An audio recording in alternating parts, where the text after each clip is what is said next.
Am I the a-hole for refusing to consider stopping our divorce after my ex admitted her psychic friend lied about me having an affair? I met my wife, Rona, when we were in college together. I made the obviously terrible assumption that the fact she was in post-secondary education meant she had a modicum of common sense. We started dating our senior year, and after job hunting settled on moving back to her hometown after graduating. We found an apartment and lived together for 2 years before getting married. All good so far. At our wedding I met an old friend of hers, Anna. She offered to read my palms since she was part gypsy. Weird. I am in construction, and I know a few people from that group, and they call themselves Rama. Whatever, Anna only comes to town every once in a while. She lives in NYC, so she doesn't have time to visit since she has an exciting life there. She makes costumes for plays and cosplayers.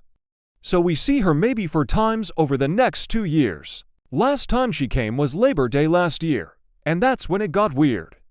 All of a sudden Rona starts acting oddly. She starts checking in on me at work, coming by when I'm working late, asking to use my phone because hers is almost out of power, that sort of thing. She finally comes out and accuses me of having an affair. I thought she was joking, so I laugh and say that I am not. This sets her off like a Roman candle. Because Anna told her I would laugh it off when Rona came for the truth, I laughed because it was ridiculous. I barely had time for a relationship with my wife and my job. I am home all weekend long. When I go golfing, her brother is almost always either in my foursome or at the club.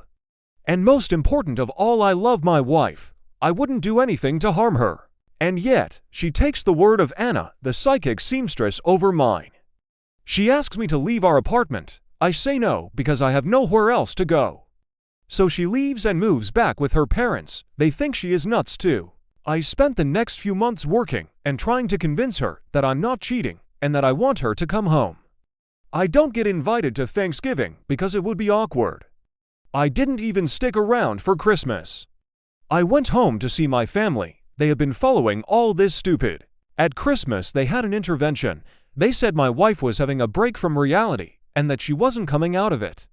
My dad told me to give my head a shake, which he only does when I am being monumentally stupid. When I got back, I went to a lawyer and started my divorce. That was in January. Finally, at the beginning of April, Rona calls me to talk. I say that we should talk through lawyers. She starts to cry, and I agree to meet her in public if she will allow me to record our conversation so I can give a copy to my lawyer.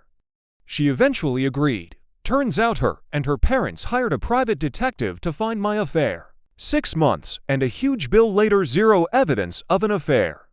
She finally believes me and wants to come home. I tell her that our lease is up in July, and I already found a job in Denver near my family. She says she would come with me. I respectfully declined. I told her we just weren't right for each other. The truth is I do not want to have my offspring share DNA with this dingbat. Anyway, I am moving ahead with my divorce. I am gutted that she took her friend's psychic vibrations over mine. Her family has approached me several times. The last time her dad offered to front us a 25% down payment on a house if I agree to go to marriage counseling instead of just leaving. I politely declined. I cannot be bought. Rona is now depressed, but I see no way of ever trusting her again. She is young enough she can marry again and wreck some other guy's life. Am I the a-hole?